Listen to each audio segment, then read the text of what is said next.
안녕하세요. 반갑습니다. 한국인재디자인연구소의 손승태 대표입니다. 자, 교육성향 1호 상담하기 계속 공부를 하고 있는데요. 오늘은 그 7번째 지식사고형에 대해서 알아보도록 하겠습니다. 자, 지식사고형, 바로 그래프에서는 여기 7번째 해당되는 유형이 되겠습니다.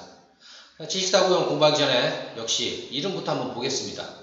이름에 두 가지 중요한 키워드가 있는데 첫 번째는 지식이고 두 번째는 사고입니다. 자, 무슨 뜻이냐? 지식사고형은 지식 기반으로 무언가를 하고 싶어하는 경향이 있습니다. 그래서 정보를 매우 중요하게 여기고 지식을 중요하게 여깁니다. 그래서 무언가를 할 때에도 먼저 시작하기 전에 충분한 사전 지식을 확보하고 정보를 확보하고 움직이는 편인 거죠. 그래서 정도의 차이는 있지만 어쨌든 뭔가 이론적인 것들, 여러 내용적인 것들을 알고 싶어하는 경향이 있습니다. 한 예로 전자기기를 샀다. 그러면 그 설명서 따라오는 거 다 읽어보시는 분 별로 없으시죠? 아니, 펴보지도 않으시는 분도 많이 있을 겁니다. 그러나 지식사고형은 일반적으로 그것을 최소한 목차라도 펴보는 편입니다. 정독하는 경우도 종종 있고요. 그래서 뭔가의 지식을 익히는 것 또는 지식을 쌓아놓는 것, 이런 것들을 좋아한다는 겁니다.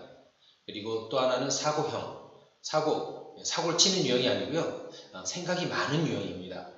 그래서 충분히 생각하고 싶어 합니다. 어떻게 해요? 충분히요. 네, 자, 근데 충분히라는 게 만족될 수 있을까요? 그럴 수 없겠죠. 그런데 그렇기 때문에 옆에서 볼 때는 생각을 너무 많이 하는 것처럼 보이기도 합니다. 자, 이렇게 지식사고의 중요한 두 가지 키워드, 지식과 사고를 기억하시면 이 지식사고형 상담하시는데 도움이 되실 겁니다. 우선 일반적 특성을 한번 보겠습니다. 지식적인 것을 쌓고 생각이 많은 유형. 우선 관찰 분석하는 것을 좋아합니다. 그리고 잘합니다. 어떤 상황에 대해서 이 상황이 어떻게 되어 있는지, 어떤 구조인지 이것을 관찰해서 파악하고 또 어떤 여러 자료들을 분석하는 것들, 이런 것들을 잘 해냅니다. 그리고 또한 관찰하고 분석했으면 그것을 정리하고 조합해내는 영역 역시 좋은 유형이라고 볼 수 있습니다. 그래서 데이터를 좋아합니다. 근거를 좋아합니다. 그래서 상담을 하실 때 항상 이런 부분들을 염두에 두시면 좋습니다. 지식사고요. 지식을 좋아한다고 그랬죠. 그러면 상담을 통해서 뭘 전달하면 이들을 좋아할까요? 지식이 전달될 때, 정보를 얻게 될 때 이들은 좋아합니다. 그래서 교육과 관련된 정보를 이들에게 전해준다면 상담을 할 때도 그냥 상담을 하는 것이 아니고 그냥 대화만 나누는 것이 아니고 무언가를 전달해 준다면 만족도가 훨씬 커질 것입니다. 두 번째는 이들은 이성적이고 감정 기복이 별로 없습니다. 어떤 상황을 볼 때 감정적으로 대처하기보다는 이성적으로 대처를 합니다.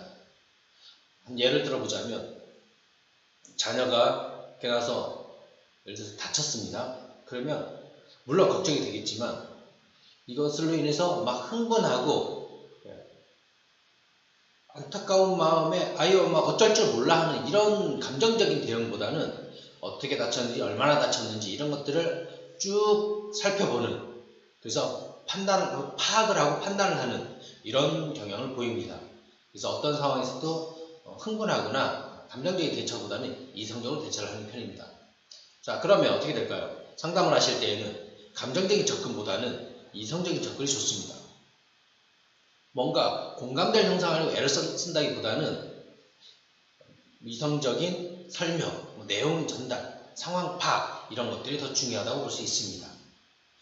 그 다음 세 번째는 이해력이 좋습니다. 생각이 많기 때문에, 생각을 많이 하기 때문에 뭔가를 이해를 하거나 이런 것들을 잘합니다. 관찰 분석, 이것도 역시 이해력과 관계가 있겠죠. 관찰 분석 사고가 다 이해력과 관계가 있습니다. 그래서 설명하는 것들을 대체로 잘 이해하는 편입니다. 그리고 생각을 좀 깊이 합니다. 생각을 많이 하죠. 그래서 섣부른 판단이나 행동을 잘 안 하는 편입니다. 자, 그러면 이들은 어떤 어려움이 있을 수 있을까요? 사람들의 관계에 크게 관심 없는 편이 많습니다. 지식사고형은 일과 관계가 있다. 그러면 일에 집중하는 편입니다. 내가 지금 하고 있는 일에 집중을 합니다. 그것에만 집중하는 경우가 많이 있습니다. 그래서 주변 관계를 놓치는 경우가 많이 있죠. 그래서 상담을 하실 때 이 부분도 염두에 두셔서 관계를 좀 챙겨주시되 관계에 너무 집중하지 않는 관계 상담 내용 중에서 관계에 대한 내용을 너무 할애하지 않는 것이 좋습니다. 그래서 교육 자체에 대한 내용을 나누는 것이 훨씬 의미 있는 상담이 되고 원활한 상담이 될 것입니다. 다음, 교육적 특성은 어떨까요? 지식사고요. 보시면 지식과 사고, 어쩜 교육과 제일 잘 맞는 유형일 수도 있습니다. 자, 첫 번째 보시면 함께 학습하는 모습을 보여주면 기본적으로 책을 좋아하는 경우도 많이 있습니다. 그리고 자료도 좀 많이 좋아하고, 그래서 아이에게 보여주기 위해서보다는 스스로 학습을 많이 하는 경우를 종종 볼 수 있습니다. 그렇기 때문에 그 모습을 자녀가 따라하고 또 자녀 학습을 직접적으로 도와줄 수도 있겠죠. 그래서 집 가정에서의 학습이 원활하게 이루어지는 데 도움을 줄 수 있습니다. 또 자녀가 궁금해하는 것들이 많이 있을 수 있는데 이런 것들에 대해서 대책 설명을 잘하는 편입니다. 많은 지식을 좋아한다고 그랬지 않습니까? 그러다 보니까 대체로 좀 많은 것들을 알고 있는 편이고 많은 지식을 소유하고 있는 경우가 많이 있습니다. 또한 자기가 지식이 없더라도 그것을 찾아서 알려줄 수 있는 그런 역량이 있기 때문에 자녀가 궁금해하는 것들에 대해서 굉장히 자세하게 설명을 해줄 수 있습니다. 자, 그런데 이렇게 지식을 좋아하고 사고 생각하는 걸 좋아하는, 그리고 앞에서 말씀드렸지만 일중심의 사람, 관계보다는 그 사안 자체에 집중하는 이런 부분들, 또 이성적인 부분들, 이런 부분들이 자녀와의 정서적 교감은 어려움을 줄 수도 있습니다. 이런 거죠. 질문을 하면 질문에 대한 답변에만 집중을 하는 거죠. 이 질문을 왜 하는지, 아이가 어떤 마음 상태인지 이런 것들을 놓치는 경우가 많이 있다는 겁니다. 그래서 지식사고형을 주변에서 볼 때 너무 차가운 거 아니야? 라고 느낄 수 있는데 자녀 역시 우리 엄마, 우리 아빠는 좀 차가워 라고 느낄 수도 있다라는 겁니다. 그래서 이런 부분은 좀 신경 쓰셔야겠죠.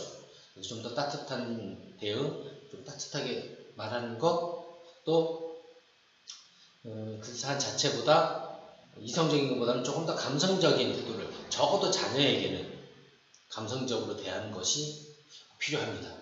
이 부분 좀 할애를 하셔야 됩니다. 그리고 이런 부분들을 스스로 이해하고 반응할 수 없기 때문에 선생님들께서, 원장님들께서 좀 설명해 주실 필요가 있겠죠.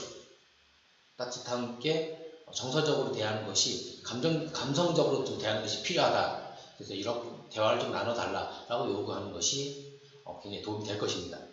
또 자녀를 이해하기보다는 그냥 가르치려는 태도를 취하는 경우가 많이 있습니다. 어떤 상황이 되면 앉혀놓고 가르치는 거죠. 그리고 또 하나, 본인에 대한 생각이 많고 본인이 가지고 있는 지식들이 있기 때문에 자녀 얘기를 잘 안 듣는 경우도 있습니다. 그러니까 보니까 알 것 같아. 그래서 그냥 가르쳐 주는 거죠. 내가 알는 것을 그냥 전달합니다. 그러나 많은 경우에 자녀에게 전달해야 되는 것이 지식이 아닌 경우가 많습니다.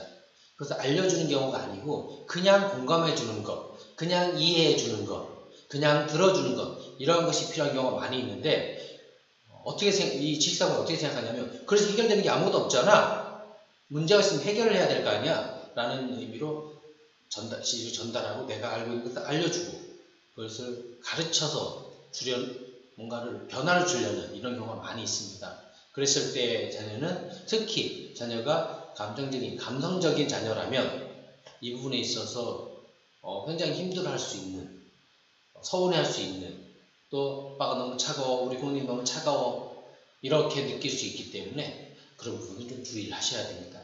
그래서 최소한 자녀를 대할 때는 뭔가 내가 대안을 제시하고 답을 바로 주기보다는 충분히 먼저 듣는 태도, 그리고 또 어떤 마음 상태인지, 그 문제 자체보다는 그 문제를 어떻게 아이가 느끼고 있는지 이것을 파악하는 데 좀 더 신경을 쓸 필요가 있다는 것입니다. 자, 교육적 특성 알아봤습니다. 지식사고요. 학습을 잘 도와줄 수 있습니다. 그래서 부모님이 지식사고형이다 그러면 원장님이나 선생님들께서 요청을 하셔도 됩니다. 집에서 이렇게 같이 해주세요 라고 했을 때 굉장히 잘 해낼 가능성이 높습니다. 또한 자녀가 궁금한 데 설명도 잘 해줄 수 있기 때문에 아이한테 혹시 모르겠는데 아빠 엄마한테 물어봐도 될 거야 라고 얘기를 하더라도 크게 문제가 안 생길 수 있겠죠. 다만 너무 이성적인 태도를 갖지 않도록, 또한 너무 가르친 태도를 갖지 않도록 주의할 수 있도록 도와주시는 것이 꼭 필요할 것입니다. 지식사고요. 상담하실 때, 부모님을 상담하실 때는 이성적으로 대하는 것이 좋습니다. 정보를 전달하는 것이 좋습니다. 그러나 그 부모님이 자녀를 대할 때는 좀 더 감성적으로 이해하는 태도, 공감하는 태도를 갖도록 요청하는 것이 필요합니다. 그래서 부모님을 상대하는 거랑 부모님에게 자녀를 상대하도록 안내하는 거랑은 차이가 좀 있다는 걸 기억하시고요. 그것을 잘 주의해서 상담하시면 아주 원활한 상담이 될 것입니다. 네, 이상으로 교육성향 2 상담하기 지식사고에 대해서 알아봤는데 잘 기억하셨다가 상담을 잘 활용해 보시길 바라겠습니다. 다음 편은 안정헌신에 대해서 알아보도록 하겠습니다. 자, 그러면 이상으로 지식사고형에 대한 설명을 마치도록 하겠습니다. 네, 감사합니다.